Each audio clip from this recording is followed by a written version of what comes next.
Hi everyone, welcome to this week's SSC Online Weekly Rewind episode.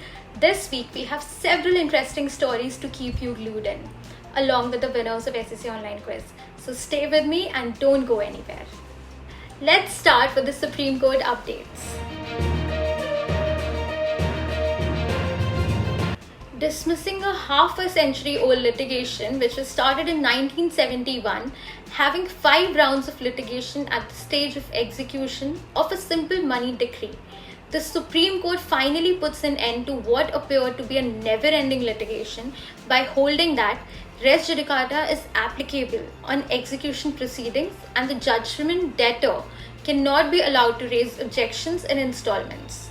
In the case where the appellants had exhausted almost all provisions available to a judgment debtor to stall execution, the court said that the case was fit to be included in the syllabus of a law school as a study material for students to get equipped with the various provisions of the code relating to execution. In a bid to curb the worrying trend of parallel proceedings for complaints under Section 138 of NI Act, Supreme Court has held that a complainant cannot pursue 2 parallel prosecutions for the same underlying transaction. In the case at hand, a set of checks were dishonored, leading to filing of the first complaint under Section 138 of the NI Act. The parties thereafter entered into a deed of compromise to settle the matter.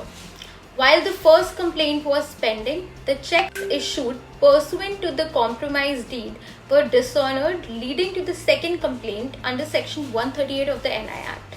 The court hence explained that allowing the complainant to pursue parallel proceedings would make the settlement and issuance of fresh checks or any other partial payment made towards the original liability meaningless. On the question as to whether National Green Tribunal has the power to exercise suo motu jurisdiction in discharge of its functions under the NGT Act 2010, the Supreme Court has held that NGT can initiate action when required to protect the substantive right of a clean environment, and the procedural law should not be obstructive in its application. The issue arose after NGT took suo motu cognizance of the article titled Garbage Gangs of Deonar, the Kingpins and their multi-crore trade in the online news portal The Quint, and ordered MCGM to pay compensation of Rs 5 crores. NGT's powers must be understood to be of the widest amplitude within its sphere of action. The court said that NGT, with the distinct role envisaged for it, can hardly afford to remain a mute spectator when no one knocks at its door.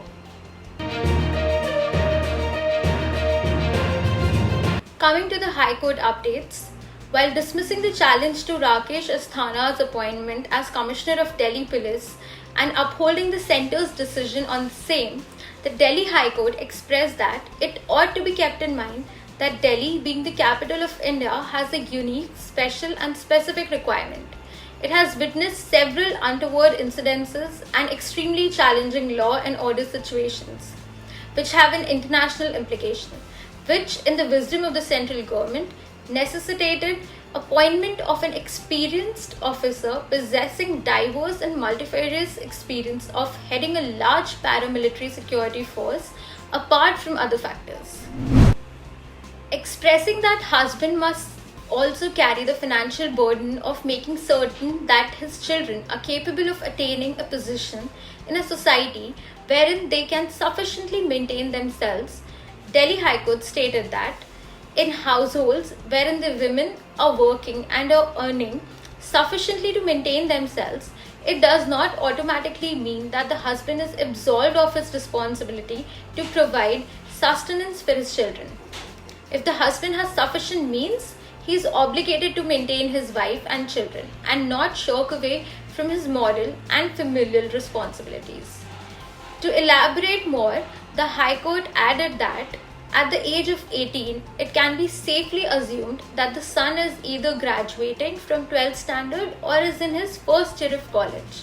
More often than not, it does not place him in a position wherein he can earn to sustain or maintain himself. It further places the entire burden on the mother to bear the expenses of educating the children without any contribution from the father, and this court cannot countenance such a situation.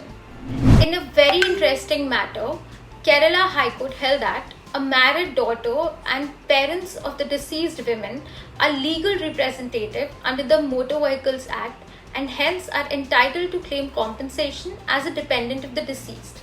The bench remarked, even if dependency is a relevant criteria to claim compensation for loss of dependency, it does not mean financial dependency is the arc of the covenant. Dependency includes gratuitous service dependency, physical dependency, emotional dependency, psychological dependency, and so on and so forth, which can never be equated in terms of money.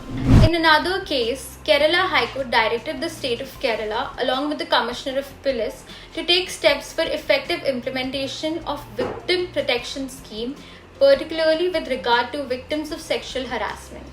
While dealing with a case relating to a minor rape victim in which there was an allegation that the accused and others were intimidating and threatening her so as to force her not to file an appeal against them, the bench expressed that, unfortunately, allegations are far more grievous because the petitioner, who is stated to be a rape victim, alleges that she is being harassed not only by the accused but by certain police officers as well.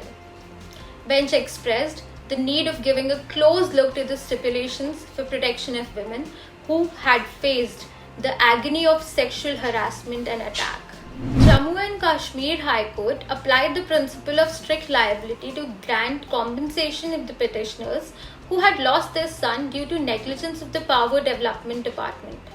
Bench held that, apart from being vicariously liable for the negligent acts of its employees who were maintaining and distributing the electricity through transmission lines, essentially dealing with a dangerous activity which, having regard to its nature, was hazardous, the department was liable to compensate the petitioners on the principle of strict liability, as it was the duty of the respondents to take all care and caution to prevent any mishap.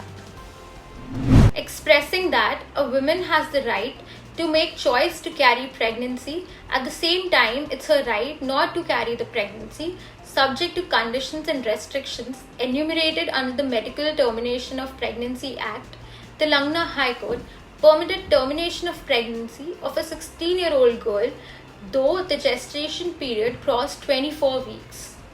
The petition was filed by a 16-year-old girl through her natural guardian seeking direction to terminate her pregnancy medically as per the provisions of the Medical Termination of Pregnancy Act and as amended in 2021. Court stated that though there is restriction under the statute for terminating pregnancy if the gestation of fetus is more than 24 weeks, it is settled law that the constitutional courts are empowered to direct termination of pregnancy.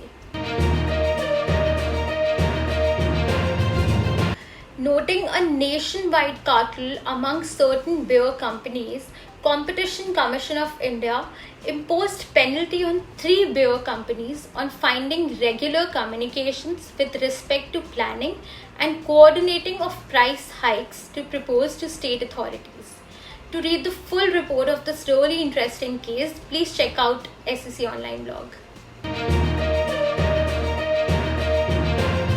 Coming to the legislation updates, the government of Uttar Pradesh and Uttarakhand government has revised the minimum rate of wages for shops and establishment with effect from 1st October 2021. Read the details of minimum wages on SEC Online blog. The Ministry of Finance has notified the Foreign Exchange Management Non-Debt Instruments 4th Amendment Rules 2021 to further amend the Foreign Exchange Management Rules 2019. The government has permitted 100% foreign direct investment under the automatic route in the telecom services sector subject to certain conditions.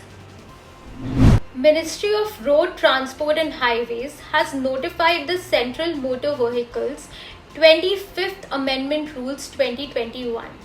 The amendment directs that the compatibility of vehicle to level of ethanol blend of E12 or E15 or E20 or E85 or E100 shall be defined by the vehicle manufacturer, and the same shall be displayed on vehicle by putting a clearly visible sticker.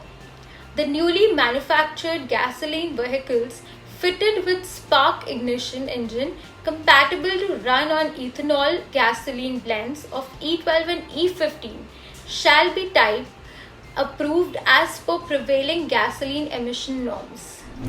Central government on Tuesday, that is October 12th, notified the Medical Termination of Pregnancy Amendment Rules 2021, which extends the gestational limit for termination of a pregnancy from 20 to 24 weeks for certain categories of women. These rules have been notified under Section 6 of the Medical Termination of Pregnancy Act. Now coming to the part which you all have been waiting for, that is the SSC online quiz winner. In this week's quiz, we had asked how many law review journals are indexed on SSC online web edition, and the answer is 58. The winners are Pulkit and Yash Bhatt. Congratulations to you both. Thank you so much everyone for staying with us, and this is Devika Sharma signing off for this week.